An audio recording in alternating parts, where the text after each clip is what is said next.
How to book Cebu Pacific flight. Susundan nyo lang po itong video. So, pumunta lang kayo sa Cebu Pac website or Cebu Pac app. So, kailangan nyo lang din po pumili ng one-way or round trip, destination Davao or Manila. For example, then kailangan nyo na ng date at saka yung guest, adult, children, or if kailangan nyo ilagay kung ilan.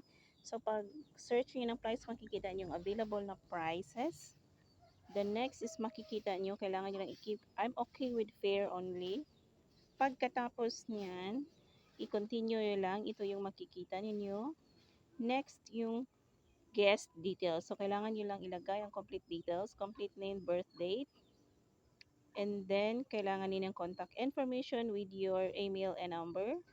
So, next, makikita niyo yung may nakalagay included in your flight save travel sure. So, kailangan nyo lang siyang i-remove.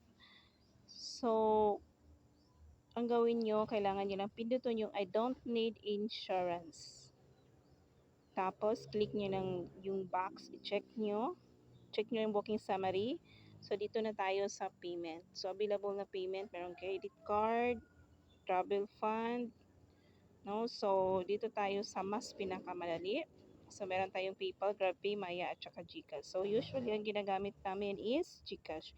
So, kailangan nyo lang ilagay yung cellphone number ninyo. Pagkatapos, naghihinga yan ng OTP. So, kailangan nyo lang ilagay yung OTP. And then, yung GCash na password ninyo na 4-digit, kailangan nyo ilagay.